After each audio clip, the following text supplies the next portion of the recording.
Hello अस्सलाम वालेकुम everyone, welcome back to my YouTube channel technical Asif. आज की वीडियो में आपको मैं सिखाऊंगा कि किस तरीके से कंप्लीट घर की वायरिंग की जाती है और हैवी लोड और लाइट लोड की वायरिंग अलग किस तरीके से की जाती है। अब ये वीडियो आपके लिए बहुत ज़्यादा फायदेमंद होने वाली है अगर तो आप अपने नए घर की वायरिंग करा रहे हैं या फिर अगर आप ऑलरेडी घर की वायरिंग करा चुके हैं तो आप उस पुरानी वायरिंग को नए तरीके से यानी कि हैवी लोड और लाइट लोड को कैसे अलग कर सकते हैं, ये इस वीडियो में मैंने मुकम्मल समझाया है। तो अभी आपको बहुत सारी चीज़ें नज़र आ रही हैं यहाँ पे आपको मैं एक एक करके एक एक तार को समझाऊंगा। तो चलिए शुरू करते हैं। सबसे पहले तो यहाँ पे देखें तो मैंने यहाँ पे एक फ्लोर टाइप बना लिया है। हम लोग फ्लोर वाइज वायरिंग सीखेंगे कि हमने यहाँ पे एक ग्राउंड फ्लोर ले लिया है, उसके अंदर हमने ये यहाँ पे एक कमरा और यहाँ पे 2 कमरे बना लिए। अब आप हिसाब से अपने हिसाब से बना सकते हैं। मैंने यहाँ पे 2 कमरों की वायरिंग समझा रहा हूँ ताकि आपको समझ आ सके कि किस तरीके से आपने वायरिंग करनी होती है। अब सबसे पहले अगर देखा जाए तो यहाँ पे हमारे पास एक मीटर मौजूद है जिससे हमारी वापडा इन हो रही है और वापडा इन हमारे पास यहाँ आ रही है। अब यहाँ पे आपने सबसे पहले क्या करना है कि यहाँ पे आपने एक मेन डीबी बना लेनी है। ठीक है, यहाँ पे आपने सबसे पहले एक मेन डीबी बना लेनी है जिससे आप फ्लोर वाइज वायरिंग करें। आपने ये करना है कि आप मेन डीबी बना के जो भी इनपुट है मीटर की या इन्वर्टर की वो आपने 3 फ्लोर पे डिस्ट्रीब्यूट कर देनी है या जितने भी आपके फ्लोर होंगे। अब मैं यहाँ पे आपको सिंगल फ्लोर समझाता हूँ, फिर इसको मैं आपको ट्रिपल स्टोरी के हिसाब से भी समझाऊंगा। तो चलिए हम लोग सबसे पहले उल्टा शुरू करते हैं क्योंकि उल्टा समझेंगे ताकि आपको समझ आ सके। अब यहाँ पे हमारे पास एक कमरा मौजूद है, ये यहाँ पे हमारे पास एक लाइट, एक पंखा और एक हमारे पास इस तरह का एसी मौजूद है जो कि हमारे एक छोटे सॉकेट में लगा हुआ है। इनकी वायरिंग किस तरीके से की जाती है ये देखिएगा। तो सबसे पहले ये होता है कि आपको हमारी ये ब्लैक एंड रेड तार दिख रहे होंगे, हर चीज़ में से ब्लैक और रेड तार आपका आता है। अब जो ये आपकी दीवार में पॉइंट है ये उस तरीके उसके तार हैं। जब भी अगर आपकी वायरिंग होती है तो छत में से जो पॉइंट होता है उसके 2 तार आपके मेन बोर्ड में आ रहे होते हैं कमरे के। इसी तरीके से बल्ब के जितने पॉइंट होते हैं सबके मेन बोर्ड में आ रहे होते हैं। अब यहाँ पे समझने वाली चीज़ है, अगर आपने इससे पहले कभी नहीं समझा, पहले यहाँ पे मैं आपको सिंपल कर देता हूँ ताकि आपको समझ आ सके। तो यहाँ देखेंगे आप कि होता क्या है कि सबके जो न्यूट्रल होते हैं ना, जितने ये पॉइंट हैं उनके जो ये बोर्ड होता है इसके पीछे अगर आपने देखा होगा तो सारे तार इसके पीछे निकल रहे होते हैं जो आपके कमरे का मेन बोर्ड होता है। अब यहाँ पे सारे जो न्यूट्रल होते हैं वो एक ही जगह पे आके कंबाइन हो जाते हैं, यानी कि बोर्ड में नहीं जाते बल्कि वो पीछे ही बोर्ड के दीवार के अंदर वो उसको एक साथ हम लोग ज्वाइन कर देते हैं। बटन किस पे लगता है? बटन लगता है सिर्फ और सिर्फ रेड तार पे। अब होता क्या है, यहाँ पे हम अगर कमरे की अपनी इनपुट खोलते तो होता क्या है कि अगर हम लोग कमरे के अंदर इनपुट लेके आते हैं, यहाँ पे हमने कमरे की इनपुट खोल लिया। अब यहाँ से हमारे ब्लैक और रेड तार कमरे में आ रहे हैं, तो ये भी आपको मैं दिखाऊंगा कि अभी इसके पीछे कैसे जाना है। तो हम लोग अभी उल्टा जा रहे हैं। ठीक है, तो यहाँ से हमारे पास माइनस आ गए। अब कमरे के अंदर जो माइनस आ रहा है यानी कि न्यूट्रल आ रहा है उसमें हमने सारे न्यूट्रल ज्वाइन कर दिए और यहाँ से जो पावर आ रही है, अब यहाँ से इस तरफ से जो पावर आ रही है इस पे हमने लगाया बटन। अब ये क्या होगा कि ये सारे बटन जंप होंगे इसमें से और फिर यहाँ पे इस बटन में ये वाला तार लग जाएगा। तो जैसे क्या होगा कि इस रेड तार से पावर आई, यहाँ से इस तार में गई, बटन ऑन होने के बाद इस तार में गई, यहाँ से गई, ये वापस आई और यहाँ पे तो ये ऑलरेडी ज्वाइन है न्यूट्रल से, तो न्यूट्रल से वापस चली जाएगी। तो ये फ्लो होता है किसी भी वायरिंग का। ठीक है, इसी तरीके से अगर बल्ब की हम लोग एग्जाम्पल लें तो यहाँ से पावर आई, दूसरे बटन से गई, अगर अब बटन ऑन हुआ तो यहाँ से जाएगी और फिर ये वापस घूम के इस वाली तार से न्यूट्रल से वापस आएगी और यहीं पे ये जो ज्वाइन बनाया हुआ हमने इसी में से वापस अपने कमरे के मेन न्यूट्रल में से जाती है वापस चली जाएगी। तो इस तरीके से हम लोग जो कंट्रोल करते हैं वो सिर्फ और सिर्फ रेड तारों को कंट्रोल करते हैं। न्यूट्रल में क्योंकि पावर होती नहीं है तो न्यूट्रल हम लोग वैसे डायरेक्टली ज्वाइन कर देते हैं।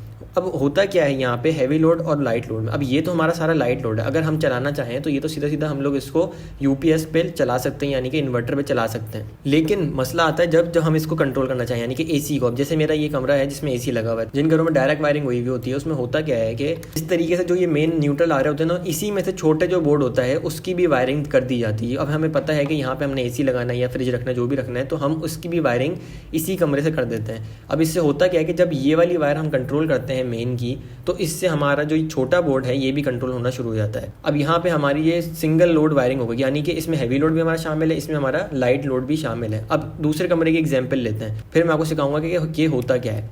अब होता क्या है कि हमने पहले कमरे की वायरिंग ली, यहाँ से ये जा रही है हमारी वायरिंग और ये हमने यहाँ पे अभी बोर्ड में छोड़ दी। यहाँ पे अब मैं आपको समझाता हूँ ये क्या है। ठीक है, तो यहाँ तक हमने इसको छोड़ दिया। अब यहाँ पे अगर बात करें दूसरे कमरे की तो ये हमारा दूसरा कमरा है। अब सेम यहाँ पे लाइट पंखा तो यहाँ पे भी मौजूद है और सेम ही कनेक्शन इसके, यानी कि न्यूट्रल इस कमरे के अंदर जो इनपुट आ रहा है उस पर न्यूट्रल डायरेक्ट हुए हैं, यानी कि न्यूट्रल पहले से ही ज्वाइन है और रेड पे बटन लगे हुए हैं। यहाँ पे सेम हमारे पास क्या मौजूद है हैवी लोड में, यहाँ पे हमारे पास इस कमरे में फ्रिज मौजूद है यानी कि ये किचन है। तो यहाँ पे क्या हुआ कि यहाँ पे भी हमने सेम वही लाइव और न्यूट्रल इस वाले बोर्ड में भी दे दी। अब इससे होगा क्या कि यहाँ पे आप अगर देखें तो यहाँ पे हमारे आ रहे हैं सारे ये दोनों, ये कमरे का, पहले कमरे का, ये दूसरे कमरे का, रेड और ब्लैक और रेड और ब्लैक। अब होता क्या है कि यहाँ पे भी डीबी बॉक्स में भी अगर आपने देखा हो तो न्यूट्रल इसमें भी ज्वाइन होते हैं, यानी कि पहले कमरे का न्यूट्रल भी ज्वाइन हो गया, दूसरे कमरे में न्यूट्रल ज्वाइन हो गया। यहाँ पे लाके हमने इनको ज्वाइन कर लिया, यानी कि कॉमन कर लिया न्यूट्रल को, क्योंकि न्यूट्रल पे हमने ब्रेकर अक्सर लगाते नहीं है, लगाना चाहिए और कहाँ लगाना चाहिए वो मैं आपको बताता हूँ, ठीक है। अब यहाँ पे क्या है कि पहले कमरे का रेड तार ये मौजूद है हमारे पास, दूसरे कमरे का रेड तार हमारे पास ये मौजूद है। दोनों को हम लेके आएंगे यहाँ पे, और यहाँ पे आप देख सकते हैं कि यहाँ पे मैंने लगा दी है ब्रेकर। अब ब्रेकर आप कमरे के लोड के हिसाब से लगाएंगे।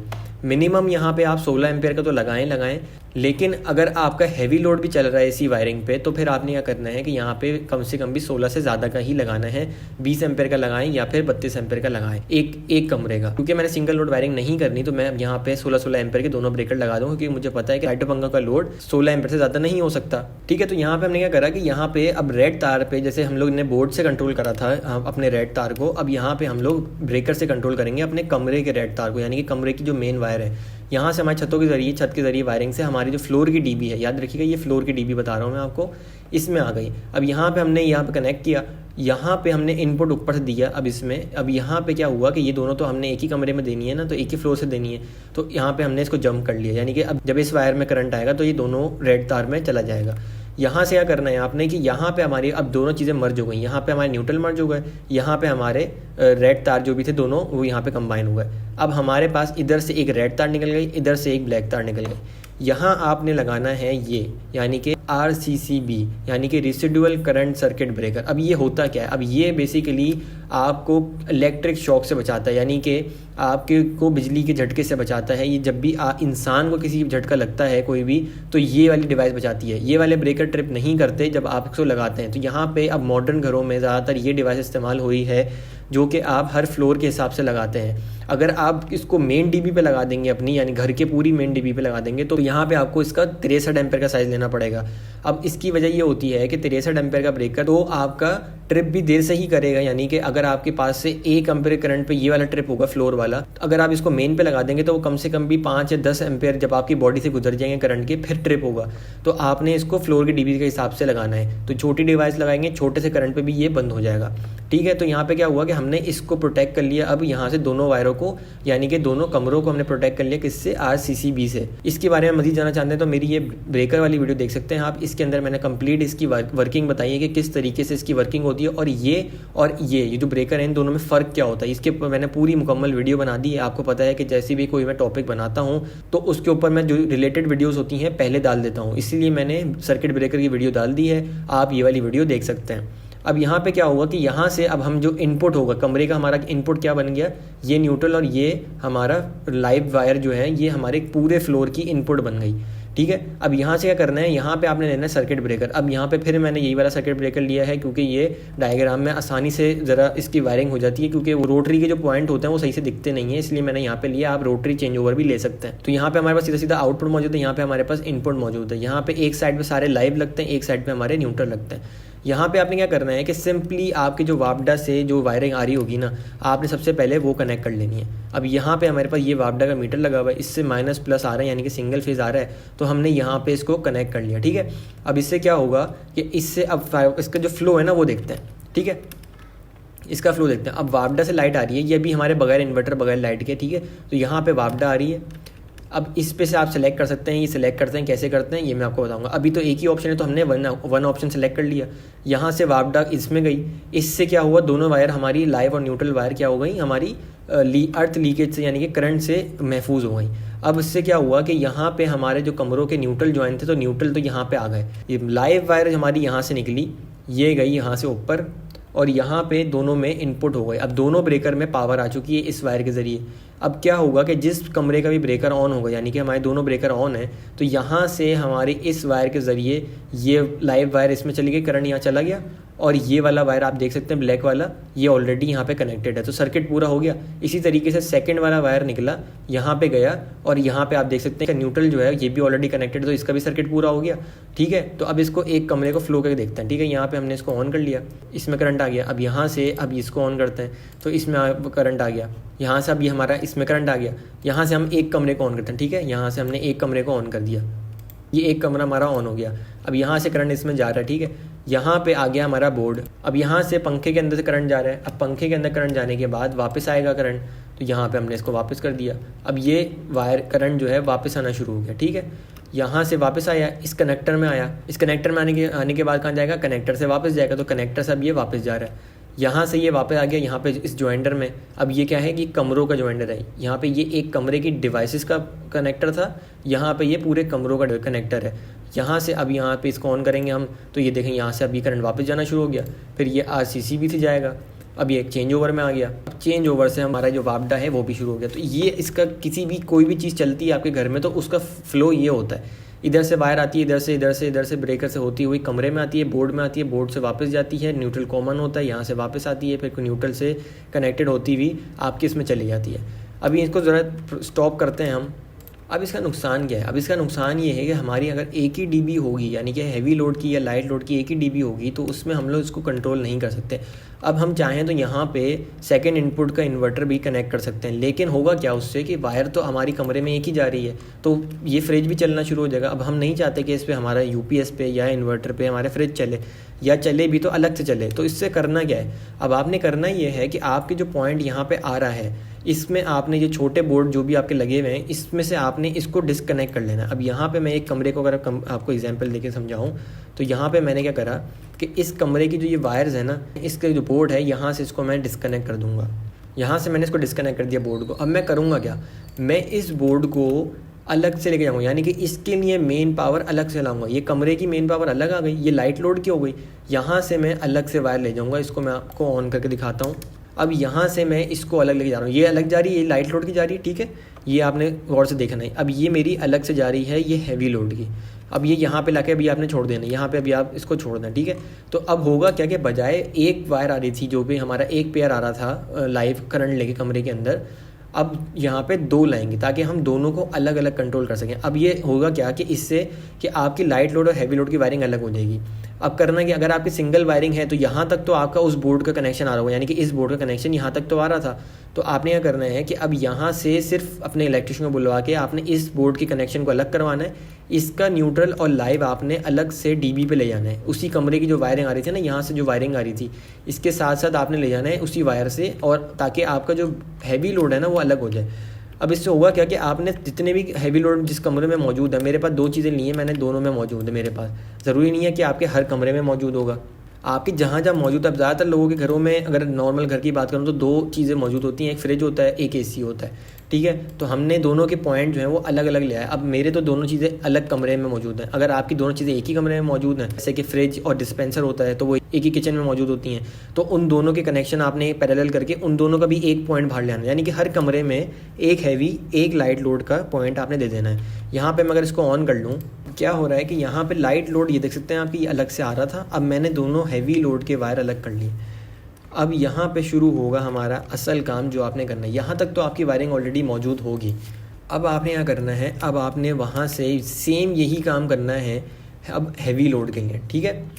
हैवी लोड के लिए कैसे करना है कि हैवी लोड के लिए आपने वही वापडा की जो इनपुट आ रही है ना, इसमें पहले वापडा की इनपुट खोल लेता हूँ मैं यहाँ पे, ताकि आपको समझ आ सके। यहाँ पे मैंने वापडा की इनपुट इसमें भी दे दी, इसमें भी दे दी। अब ये मैंने अलग अलग कर लिए DB बॉक्स, आप चाहें तो एक ही में लगा सकते हैं। इससे होगा क्या कि 1 2 3 4 5 6, ये 6 ब्रेकर की जगह ये लेगा और 6 ब्रेकर की जगह ये लेगा, ठीक है। तो यहाँ पे ये एक ही DB बॉक्स में कर सकते हैं। मैंने अलग अलग इसलिए बनाया है कि ताकि आपको समझ आ सके। तो ये आप सारी वायरिंग एक ही लाइन में कर सकते हैं, मैंने अलग बनाया है, ठीक है। तो यहाँ पे अब देख सकते हैं कि पहले कमरे का हाई पॉइंट यानी कि हैवी लोड पॉइंट, यहाँ पे दूसरे कमरे का हैवी लोड पॉइंट। अब इसमें भी वही करना है, इसके भी न्यूट्रल कॉमन करना है, ठीक है। अब ये वापडा से जो हमारी इसमें जा रही थी, इसी तरीके से वापडा हमारी इस वाले ब्रेकर में भी आएगी। यहाँ पे भी सिलेक्टर लगाना ज़रूरी है, क्योंकि ये अब हमारा हैवी लोड का बन जाएगा। यहाँ पे हमने सारे कनेक्शन जो है वो लाइट लोड के कर दिए ना, क्योंकि यहाँ से तो हमने हैवी लोड डिस्कनेक्ट कर दिया। तो अब ये क्या बन गया हमारा लाइट लोड का, यानी ग्रीन से डोमिनेट कर दिया। ये सारी चीज़ें जो भी ग्रीन के अंदर हैं ये लाइट लोड के लिए हैं। अब यहाँ पे हम लोग हैवी लोड का काम कर रहे हैं, तो यहाँ पे सेम वही वापडा की इनपुट आपने इस ब्रेकर इस सेलेक्टर में देनी है। यहाँ से आपने आउटपुट देना है RCCB में, क्योंकि हम भी चाहते हैं कि हमारा जो AC है या हैवी लोड है वो भी करंट से महफूज रहे, ठीक है। तो यहाँ पे आपने वही सेम न्यूट्रल देख सकते हैं, आपने कॉमन कर दिया, न्यूट्रल डायरेक्ट लगा दिए। ब्रेकर आपने किस पे लगाना है, हैवी लोड के एक पॉइंट पे, हैवी लोड के दूसरे पॉइंट पे। अब ये मेरा क्या बन गया, ये वाला जो ब्रेकर है मेरा, ये एसी का बन गया, एसी का ब्रेकर, ये मेरा बन गया फ्रिज का ब्रेकर। इसी तरीके से आप डिस्पेंसर का ब्रेकर लगा सकते हैं, इसी तरीके से आप किसी भी चीज़ का ब्रेकर लगा सकते हैं। तो यहाँ पे कितनी चीज़ें हो गई टोटल, जहाँ पे 6 चीज़ें लगी हुई थी, अब हमने अलग अलग करके क्या कर लिया, इनको 12 कर लिया, यानी कि 12 ब्रेकर लग जाएंगे अब हमारे। अगर आप चाहते हैं कि हर चीज़ को अलग कंट्रोल करें, जैसे कि मैंने यहाँ पे फ्रिज और एसी का अलग अलग लगाए, लेकिन अगर आप चाहते हैं कि बहुत ज़्यादा हो रहे हैं तो आप एक ही लगाएं, तो आप यहाँ पे 63 एम्पीयर का एक लगा दें। उससे होगा ये कि जब भी आप बंद करेंगे तो आपका एक ही चीज़ से कंट्रोल होगा सारा, यानी कि फ्रिज और एसी दोनों एक ही चीज़ से चलेंगी। मैं यहाँ पे दोनों को अलग अलग इसलिए कर रहा हूँ, वरना आप यहाँ पे सेम लगा सकते हैं। अब इससे हुआ क्या कि जो चीज़ हम लोग लाइट लोड को कंट्रोल कर रहे थे ना, वैसे ही हमने अब हैवी लोड को भी कर लिया। अब यहाँ पे एंट्री होती है हमारे यूपीएस की, अब हमारी एंट्री होती है यहाँ पे इन्वर्टर की। अगर आपने मेरी वायरिंग वाली इन्वर्टर वाली वीडियो देखी है, ज़रूर देखिएगा, वही आपको समझ आएगी कि आप यहाँ पे क्या कर रहे हैं। अब हमारे पास आ गया इन्वर्टर, जो कि हमारी सेकेंडरी पावर है, ठीक है। अब हमारा जो इन्वर्टर है इसमें मौजूद है हैवी लोड और लाइट लोड। अब ये जो मैंने आपको वायरिंग सिखाई थी, यहाँ पे सेम जो आप अगर वायरिंग करेंगे तो उसके पास से आपके आउटपुट में क्या निकलेगा, 2 हैवी लोड के वायर, 2 लाइट लोड के वायर, यानी कि लाइव न्यूट्रल। अब इसकी वायरिंग आपको मैंने सिखाई थी कि आपने हैवी लोड में लगा दी है, लाइट लोड में लगा देती है। तो ये वीडियो उसी का सीक्वेंस है कि आपने किस तरीके से लगाना है, ठीक है। तो यहाँ से अब जो मैंने आपको 2 तार निकलवाए थे लाइट लोड के लिए, वो आपने लाने हैं और इस सेलेक्टर के दूसरे ऑप्शन में लगा देने हैं। दूसरे ऑप्शन का लाइव वायर और दूसरे ऑप्शन का न्यूट्रल वायर, ठीक है। अब यहाँ से आपने लेना है हैवी लोड वाला, यानी कि स्मार्ट लोड वाला आउटपुट, और यहाँ पे आपने लाना है और ये इस वाले सिलेक्टर में लगा देना है। अब इसकी वर्किंग समझिएगा, ठीक है। अब होगा क्या कि आप जब इसमें सिलेक्टर में, अब आपने यहाँ पे इन्वर्टर सेलेक्ट किया हुआ होगा, तो यहाँ से जो पावर जा रही होगी, आपके जो भी चीज़ें चला रही होगी, वो क्या चला रही होगी, इन्वर्टर चला रहा होगा, ठीक है। यहाँ से जितना भी अब जो इस सिलेक्टर से आगे पावर जाएगी, वो सारा आपका लाइट लोड चल रहा होगा, यानी कि इन्वर्टर चला रहा होगा, वो सारी चीज़ें। यहाँ पे अगर आप चाहें तो आप यहाँ पे इसकी वायरिंग से अब आप यहाँ पे हैवी लोड लगा सकते हैं, ठीक है। तो यहाँ पे इस तरीके से कंट्रोल किया जाता है हैवी लोड और लाइट लोड को। यहाँ पे एक फ्लोर की वायरिंग हमारे पास कंप्लीट हो गई, यानी कि हमने सारी लाइट लोड की अलग अलग कर ली, हैवी लोड की अलग अलग कर ली। और इस तरीके से आप डीबी बॉक्स को 2 पार्ट में डिस्ट्रीब्यूट करेंगे, लगाएंगे आप एक ही। जब इसको आप फिजिकली लगाएंगे ना, ये बहुत छोटा बनेगा। यहाँ पे आपको डायग्राम में खोल के बनाया हुआ है मैंने, इसलिए मुश्किल लग रहा है, इसलिए ज़्यादा बड़ा लग रहा है। आप इसको एक नॉर्मल साइज़ के डीबी बॉक्स में फिट बाय फिट का जो डीबी बॉक्स होता है, उसमें आप ईजिली बना सकते हैं इसमें। कि यहाँ पे आपने 3-4 ब्रेकर आपने हैवी लोड के लगा दिए, 3-4 ब्रेकर आपने इसके लगा दिए। यहाँ पे मैं आपको फ्लोर का डीबी बॉक्स बनाने के लिए इसलिए बोल रहा हूँ कि जब आप फ्लोर का डीबी बॉक्स बनाते हैं ना, तो उससे ये होता है कि आपका जितना भी एक तो वायरिंग होती है वो सारी की सारी उस फ्लोर पे ही रहती है, और यहाँ पे सिर्फ आपको मेन लाने पड़ते हैं, यानी कि इन्वर्टर और सिर्फ वापडा की वायर लानी पड़ती है। अगर आप यहाँ पे सारी तारे सारे फ्लोर जो भी सब चीज़ें हैं वो सब एक ही फ्लोर पे बनाएंगे, यानी कि ग्राउंड फ्लोर पे बनाएंगे, तो वो आपके लिए इंतहाई मुश्किल हो जाएगा, और फिर आपके लिए जो कंट्रोल करना है वो भी मुश्किल होगा, उसकी वायरिंग करना भी मुश्किल हो जाएगा। तो इस तरीके से आप इस कॉन्सेप्ट को देख सकते हैं, और यहाँ पे हैवी लोड और लाइट लोड को अपने इलेक्ट्रीशियन को समझा सकते हैं कि मुझे इस तरीके से चाहिए। यहाँ पे मैंने फ्रिज लगाना है तो इसका भी पॉइंट मुझे अलग से चाहिए, जैसे कि कमरे का पॉइंट आ रहा है, तो ताकि मैं इसको कंट्रोल कर सकूँ। अब इसको हम लोग स्केल अप करते हैं। ये वीडियो मैंने मुकम्मल गाइड बनाई है इंशाल्लाह, तो आपको अब मैं इस जो वायरिंग है ना, अब आपने बेसिक समझ ली। इस वीडियो को यहाँ तक आपने देख के इसकी बेसिक समझ ली है किस तरीके से एक फ्लोर की वायरिंग की जाती है। अब मैं आपको सिखाऊंगा कि इसको आपने मजीद डिफरेंट फ्लोर पे कैसे डिस्ट्रीब्यूट करना है। तो चलिए शुरू करते हैं कि अब हम इसको ट्रिपल फ्लोर पे कैसे इस्तेमाल करेंगे। और यहाँ पे हमारे पास मीटर मौजूद है, कौन सा, अब यहाँ पे हमारे पास मीटर मौजूद है 3 फेज मीटर, ठीक है। अब आप देख सकते हैं कितना कॉम्प्लिकेटेड लग रहा है, लेकिन अगर आप गौर से देखें तो सेम वही वायरिंग हुई हुई है जो मैंने सिंगल फ्लोर की सिखाई है आपको, ठीक है। यहाँ पे देखें आप, ये एक कमरा, इस नीचे आप इसको छोड़ दें, ठीक है। ये एक कमरा, इसकी हैवी जा रही है, इसकी लाइट जा रही है। यहाँ पे दूसरा कमरा, इसकी हैवी जा रही है, इसकी लाइट जा रही है, और ये इस फ्लोर का डीबी बॉक्स है। इसी तरीके से सेकंड फ्लोर, उसकी हैवी, उसकी लाइट, उसकी हैवी, इसकी लाइट, ठीक है, ये इसके डीबी बॉक्स में जा रही है। ये सारे छोटे छोटे डीबी बॉक्स हैं, अपने अपने फ्लोर पे बने हुए, ठीक है। ये हमारा तीसरा फ्लोर है, यानी कि ग्राउंड फ्लोर हमारा, ये ग्राउंड फ्लोर है। अब यहाँ पे हो क्या रहा है, अब ये जो वायरिंग है ना, आपने जब आप 3 फ्लोर पे करेंगे तो आपने ये वाली वायरिंग समझनी। ये तो आपने समझ ली कि आपने हर फ्लोर की वायरिंग किस तरीके से करनी है। यहाँ पे क्या करना है आपने, अगर आपके पास 3 फेज़ मीटर, सबसे पहले तो 3 फेज़ मीटर का फ़ायदा ये होता है, आप हर फ्लोर को एक फेज़ दे दें, यानी कि पहला फेज़, दूसरा फेज़, तीसरा फेज़ दे दें। लेकिन उससे होगा क्या कि अगर पहला फेज़ चला गया तो फिर इस फ्लोर को जो आपने दिया हुआ था ये पूरा कंप्लीट बंद हो जाएगा। सेकंड चला गया तो ये वाला बंद हो जाएगा, थर्ड चला गया तो ये वाला बंद हो जाएगा। और अक्सर आपको पता है कि पाकिस्तान में फेजेस जाते रहते हैं, तो 3 फेज़ का मकसद यही होता है कि तीनों फ्लोर पर तीनों फेज़ मौजूद हों, ठीक है। तो यहाँ पर क्या करना है आपने, इसमें एडिशन क्या करना है आपने, यहाँ पे ये देखें गौर से देखें कि यहाँ पे आपने न्यूट्रल तो आपने कॉमन कर देंगे सब फ्लोर की। जो मेन न्यूट्रल आ रही है ना वापडा वाली, ये वापडा की न्यूट्रल जो आ रही है, ये वाली जो वापडा की न्यूट्रल आ रही है, ये जो मैंने आपको सिखाई है अभी, हर फ्लोर की तीन वायरिंग होगी, ठीक है। इन्वर्टर के लाइट लोड की न्यूट्रल और लाइव, इन्वर्टर के हैवी लोड की न्यूट्रल और लाइव, ठीक है। और यहाँ पे 2 तारें और किस चीज़ की होंगी हमारे पास, वापडा की। अब क्या करना है आपने, सबसे पहले तो वापडा जितने भी फ्लोर के न्यूट्रल है ना, वापडा तो आपने कॉमन कर लेना। ये देखें यहाँ पे कॉमन हुआ हुआ है, इस फ्लोर कॉमन हुआ हुआ है, और इस फ्लोर कॉमन होकर ये सारा एक ही डायरेक्ट जा रहा है किसमें, मीटर में, ठीक है। न्यूट्रल आपने कॉमन कर दिया। अब क्या करना है आपने, यहाँ पे लगाना है आपने इसी डीबी बॉक्स में लगाना है। मैंने अलग करके इसलिए बताया कि आपको समझ आ सके, तो आप इसको यहाँ ले जाए करीब कहीं किसी भी जगह। यहाँ पे क्या करना है, आपने 3 वाला सिलेक्टर लेना है। अब ये यहाँ पे 3 वाला सिलेक्टर का मकसद ये है कि ये यहाँ पे आपका जो ये 3 आपको वायर दिख रहे हैं ना, ये तीनों फेज में सेलेक्ट करेगा। शुरू में आपने क्या करना है कि आपने यहाँ पे 1 सेलेक्ट कर लिया इस फ्लोर पे, यहाँ पे तीनों रहे हैं, ठीक है। यहाँ पे 1 2 3 तीनों आ रहे हैं, इस फ्लोर पे जो पावर आ रही है वो तीनों की आ रही है। इस पे आपने 1 सेलेक्ट कर लिया, यहीं से आपने सेम ऊपर लेके गए वायर, न्यूट्रल तो हमारा ये जा रहा ना, ठीक है, लाइव हमारा ये जा रहे, यहाँ पे भी तीनों आ गए। जा कितने रहे, आगे एक ही जा रहे हैं, क्योंकि ये हमारा ये हमारे जो डीबी बॉक्स है, ये मैंने आपको सिखाया कि किस तरीके से लगाना है। तो ये वापडा की जा रही है हमारी वायर। यहाँ पे आपने सेलेक्ट करना है 2, ठीक है। यहाँ पे आपने सेलेक्ट करना है 3। तो हर फ्लोर पे अभी जो लोड चल रहा है ना, ताकि आपका लोड बैलेंस रहे और आपको जो इन्वर्टर है वो ख़राब ना हो, तो इससे क्या हुआ कि आपका लोड बैलेंस रहेगा। लेकिन अगर खुदा ना खास्ता एक फेज़ चला गया, तो अब आप क्या करेंगे कि आपने सिंपली पहले फेज़ वाली जो बिल्डिंग है उसको फेज़ 2 पे कर देना है। तो अब ये वाला वायर यूज़ होगा इस फ्लोर पे भी, इस फ्लोर पे भी, यानी कि ये 2 पे है, ये भी 2 पे है और ये 3 पे है। तो इस तरीके से आप तीनों ऑप्शन लाके तीनों ऑप्शन की आसानी कर सकते हैं। ये मैंने एक पॉइंट ऐड करा है ताकि आपको ये भी बात याद रहे वायरिंग करते हुए, ठीक है। तो अब आपके पास क्या रह गया कि इन्वर्टर की वायरिंग। अभी इन्वर्टर की वायरिंग क्या है, ये हमारी हैवी है, ये हमारी लाइट है, बीच वाली हमारी वापडा है। तो ये हैवी, ये लाइट, इस फ्लोर की ये हैवी, ये वाली लाइट, इस फ्लोर की ये हैवी, ये वाली लाइट। तीनों को आपने कॉमन करना है, यानी कि पैरेलल लेके जाना है। इसी वायर में से रेड और ब्लैक में से इसका लाइट है, इसी वायर में से इसका लाइट है, इसी वायर में से इसका लाइट जा रहा है। इसी तरीके से जब ये वाली वायर आ रही है तो इसका हैवी इसमें जा रहा है, इसका हैवी इसमें से जा रहा है, इसका हैवी इसमें से जा रहा है। और आपने लाके उसको छत पे जो आपका इन्वर्टर लगा है, तीसरे फ्लोर पे होता है अक्सर इन्वर्टर आपका, जो भी हाईएस्ट फ्लोर होता है आपका, तो यहाँ पे मौजूद है। तो यहाँ पे आपने लाइट इसमें स्मार्ट लोड में ये लगा दी, हैवी लोड में यहाँ पे आपने जो आपका 24 घंटे लोड चलेगा, जो कि हमारा लाइट लोड होता है, यहाँ लगा दिया। यहाँ पे आपने अपने लाइट वाले डीबी बॉक्स में से इसको सिलेक्ट कर लिया, लाइट पे से किसको, इन्वर्टर को, क्योंकि ये तो आपको हर वक्त चलाता रहेगा। जब आप खुदा ना खास्ता इन्वर्टर ख़राब होगा तब की अलग बात है कि आपने यहाँ से इसको आके वापडा पे स्विच कर देना, तो आपका ये वापडा को बाईपास कर देगा। तो देख रहे हैं कि आप किस तरीके से मुकम्मल इन चीज़ों को इस्तेमाल करके और तमाम ऑप्शंस अवेलेबल करके आप वायरिंग कर सकते हैं।